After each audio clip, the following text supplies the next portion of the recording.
Hello, it's me, Grace. Welcome back to my channel. Today I'm going to be talking about my favorite books I read this summer. Now, I'm back in front of my bookshelves. If you keep up with me, you know I was trying out something new. I'm still trying to figure out the angles and stuff, so just bear with me. I don't know how to do this shit. So, it is officially fall. And before I get into all the fall themed videos here on my channel, I wanted to talk about my favorite books I read this summer. Present day Grace is in the worst reading slump ever, so I didn't really think that I was gonna find any books that I wanted to talk about for this video, but turns out back a few months ago when I was actually reading, I read some jams, so let's get into it. So starting off with To All the Boys I Loved Before by Jenny Han. I mean, this book and movie has been talked to death in this community, so I'm really not going to get too far into it. I read this in June, so it was before-ish the hype started, so I feel like if I hadn't read it before everyone started going crazy over it, I wouldn't have read it because it's getting too much. Anyway, if you don't know, this book is about Laura Jean, who writes love letters to all her crushes when she can't control her feelings, and then one day her letters get sent out and shenanigans ensue. This book is really fun. That's what I like most about it. I love Jenny Han. She wrote my favorite series of all time, The Summer I Turned Pretty, so I don't know why I hadn't read this until this year. I read the whole trilogy this summer, and I watched the movie, and I loved it before the hype killed it. I really did enjoy this. Yeah, it has a really good storyline. Fake relationship trope is there, so we love that, and family aspect is really good. It has its issues. I don't think it's as perfect as everyone says it was.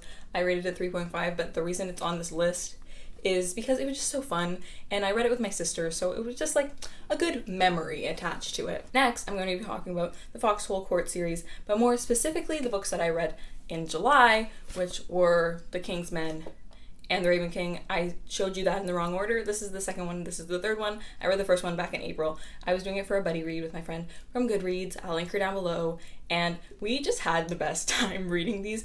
I wasn't the biggest fan in the beginning. The first book, I liked it, but I was so confused, so I didn't really get attached. But as we read along with this and we were discussing it, so we were thinking about it a lot, it was just, both of us got so attached. By the third book, I was so worried for Neil, and I was so attached to him. If you read this book, you know what happens to Neil, but I was freaking out over him. I was at work worrying about him because I was between chapters. That is a sign of a good book. These books are so well thought out, and you can really tell if the author really cares about these characters, and it was so fun. I mean, the audiobooks just came out, so I'm thinking about doing a reread, but I'm not sure. We'll see. Next is Tiger Lily by Jodi Lynn Anderson. I think this is my favorite book I read all summer. It took me a really long time to read, but that was for my own personal reasons that I won't get into here. But anyway, this book is a sort of Peter Pan retelling, but it follows Tiger Lily. Obviously, it's really good. It follows before Wendy comes to Neverland, and it really delves very deep into the history and the magic behind Neverland and why nobody ages and how it all works there. And it's really amazing. The writing is so beautiful. Tiger Lily is such a captivating character. It's from the point of view of Tinkerbell and her watching Tiger Lily and Peter and their relationship. So it's really whimsically told, and I loved that about it. It really broke my heart though. It is definitely not a happy book, and it's not what you would expect from a Disney retelling, but that is what I like about it so much. But I'm just saying, if you're going to read this, don't expect it to be exactly like Peter Pan, because it's not. That being said, this author got Peter's character so on point. It was so different to the movie, obviously, because this is not a kid's book, but he still felt so authentic and true to his character. This book was amazing, and I'm so happy I read it.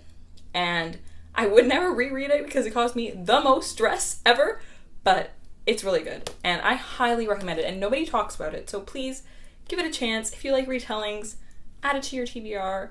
Lastly, I want to talk about Autobiography by Christina Lauren, which I read for the Booktubeathon, and I barely even remember what happened in this book. All I know is that I loved it and I was crying the entire time. This book follows a boy named Tanner in his last semester of high school, where he takes on the challenge of writing a book in 4 months. In this class where they are writing the books, they have a TA who did the class the year before and is getting his book published. As soon as Tanner sees him, he falls in love with him, in infatuation with him, and the story goes from there, and the story follows Tanner and Sebastian's relationship and Sebastian being Mormon, how that affects it. It's a really beautiful book, a really touching story, and it really shook me to my core. I really, really enjoyed this book. The perfect balance of like comedy and touching emotional stuff. It has really beautiful writing as well. I also love the relationship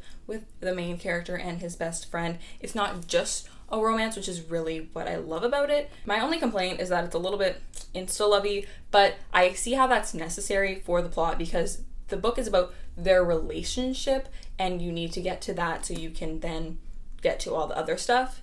So it happens a little bit quick. I still think it's done pretty well. Like, it didn't really bother me that much just because I did really love these characters. So, but yeah, I really, really, really, really, really, really like this book. I mean, it's amazing. Also, look at this cover. Like, that's the main reason I bought it. Like, book. I didn't even realize that was a book. I thought it was like a TP or something. I don't really look at things. Yeah, so I really enjoyed this book and I highly recommend it. It was so good and so beautiful and just, yeah. That's it for my favorite books I read this summer. Like I said, there wasn't really that much because I've been in a reading slump, but I really did enjoy these books. They were some of my favorite books of the year so far, so I'm really happy I read them. Thank you so much for watching. I will see you guys next time. I post videos every Wednesday or Thursday or Friday if I have time. I'll see you next time. Bye.